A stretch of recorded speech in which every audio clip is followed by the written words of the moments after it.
Bonjour à vous les intermouettes, c'est Kikez et bienvenue dans ce troisième épisode de Techniquement ce qu'il faut savoir. Il ne vous a sûrement pas échappé avec les températures des dernières semaines que nous étions en plein hiver. Et si vous portez des gants pour protéger vos mains du froid, peut-être avez-vous remarqué que votre téléphone portable ne réagit pas lorsque vous portez vos gants. En revanche, l'écran réagira à peine effleuré si jamais vous enlevez vos gants. Mais alors, comment l'écran détecte-t-il l'endroit où il est touché et pourquoi ne réagit-il pas lorsque vous avez vos gants ? Si jamais vous avez de vieux appareils munis d'écran tactile, vous aurez peut-être remarqué que certains fonctionnent parfaitement même lorsque vous portez vos gants. Pourquoi les appareils récents échouent-ils lamentablement à détecter vos doigts gantés alors que les vieux appareils y arrivaient pourtant parfaitement ? Avant d'invoquer une quelconque machination des fabricants de mitaines pour asseoir leur domination sur le monde, regardons ensemble comment fonctionnent les écrans tactiles.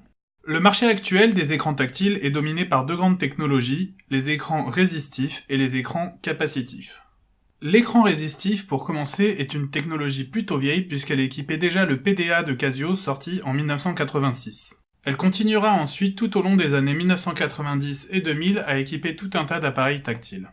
D'autres types d'écrans tactiles sont apparus dans les années 70, mais leur technologie optique très différente ne nous intéresse pas ici. Les écrans résistifs sont composés d'une plaque de verre sur laquelle un traitement chimique à base d'indium est appliqué pour la rendre conductrice d'électricité. Par-dessus cette surface de verre est appliqué un fin film plastique ayant subi le même traitement chimique. Enfin, ces deux couches sont maintenues séparées l'une de l'autre à l'aide de milliers de petits picots afin de former une fine couche isolante. Il ne reste alors plus qu'à alimenter la surface de verre par un courant électrique pour rendre l'écran opérationnel. Lorsque vous allez toucher l'écran, la couche de plastique va alors rentrer en contact avec la surface de verre. Lorsque le contact sera établi, le courant électrique pourra alors passer de la surface de verre vers la surface de plastique.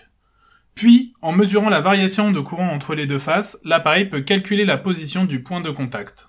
L'avantage est que cette déformation de la couche souple en plastique se fait quel que soit l'objet qui touche l'écran.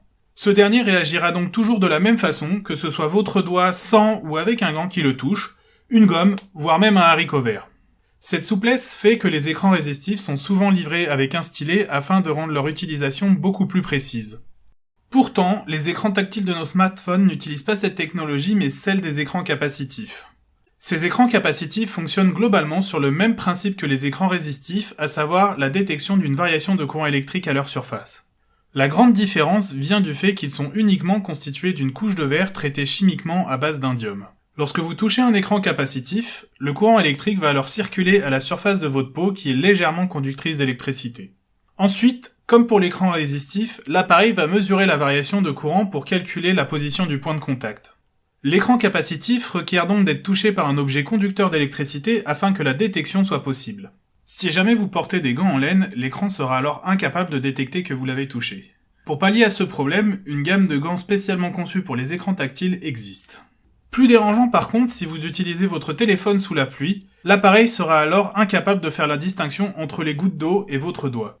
Votre écran se mettra alors à réagir de façon chaotique, pensant que chaque goutte est un doigt appuyant sur l'écran. Il suffit heureusement simplement de nettoyer l'écran pour le rendre à nouveau totalement opérationnel. Mais dans ce cas, pourquoi utiliser la technologie capacitive plus contraignante ? Il y a bien sûr plusieurs raisons qui expliquent cela. Pour commencer, les écrans résistifs sont plus fragiles. Leur vieillissement nécessite de les recalibrer pour éviter que la précision ne diminue avec le temps. La couche de plastique souple est relativement fragile et si elle est abîmée ou perforée, elle peut alors rendre l'écran totalement inutilisable. Pour pallier à ce problème, une surcouche de protection est ajoutée, mais cette surcouche ne fait que ralentir le vieillissement de l'écran sans réellement l'empêcher. Ces nombreuses couches vont alors fortement diminuer la luminosité des écrans résistifs. Et c'est justement l'argument principal de la luminosité qui est utilisé pour expliquer l'utilisation massive des écrans capacitifs. Avec ces nombreuses couches, un écran résistif laisse passer entre 70 et 75% seulement de la lumière, tandis qu'un écran capacitif laisse lui passer jusqu'à 90% de cette même lumière. Plus de lumière implique en effet plus de contraste, plus de contraste, plus de confort, plus de confort, plus de confort. De plus, des traitements chimiques supplémentaires peuvent être appliqués à la surface de verre afin de la rendre plus solide, d'éviter les reflets ou les rayures. Une solution qui semble donc presque parfaite. Presque parfait en effet, car un écran capacitif coûte entre 15 et 35% plus cher à produire qu'un écran résistif. Comparons donc un peu leurs points forts respectifs. Premièrement, pour le prix, c'est indubitablement l'écran résistif qui l'emporte. Pour la durabilité, les différents traitements chimiques pouvant être appliqués à un écran capacitif le rendent largement plus avantageux. Pour la précision, en revanche, ce sont les écrans résistifs qui l'emportent, même si des stylets spéciaux existent pour les écrans capacitifs, ces derniers sont quand même moins précis. Pour ce qui est de la luminosité et du confort, comme nous l'avons dit, c'est les écrans capacitifs qui l'emportent. Pour la sensibilité, c'est encore une fois l'écran capacitif car ce dernier réagit à peine effleuré, tandis que sur l'écran résistif, il faut parfois fortement appuyer dessus pour qu'il réponde.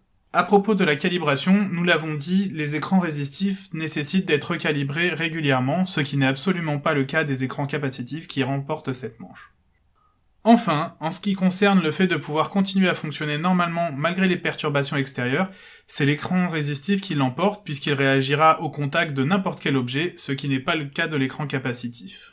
Nous avons donc au total 3 points pour l'écran résistif et 4 points pour l'écran capacitif.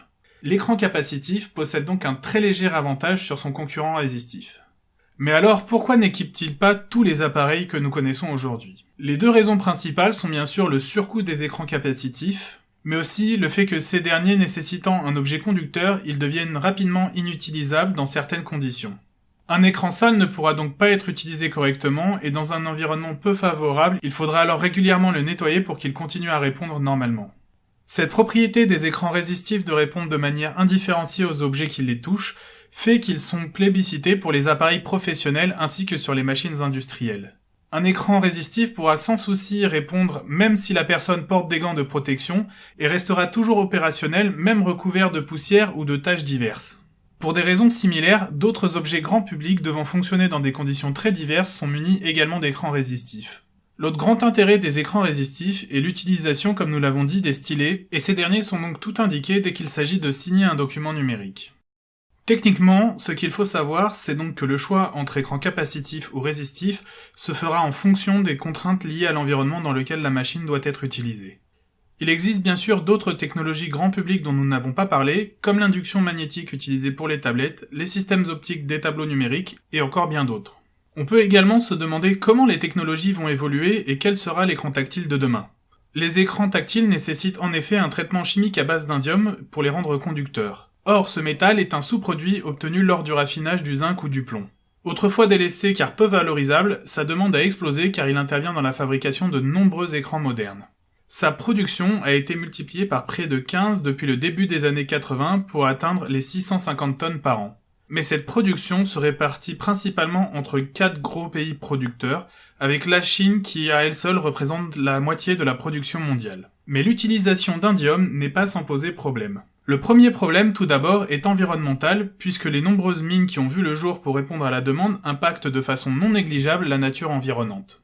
Le deuxième problème est sanitaire, puisque des recherches ont montré que les personnes travaillant à l'extraction ou au raffinage évoluent dans un nuage de poussière d'indium irritante et dangereuse. Ces dernières ont donc un risque très élevé de développer des cancers du poumon et des voies respiratoires, d'autant plus que les normes de sécurité ne sont pas la préoccupation principale dans certaines mines.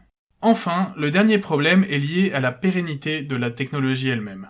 L'indium est en effet un métal très dur à recycler et les mines s'épuisent rapidement. D'après les estimations actuelles, les mines ne seraient plus en mesure de produire assez de matières premières dès 2025.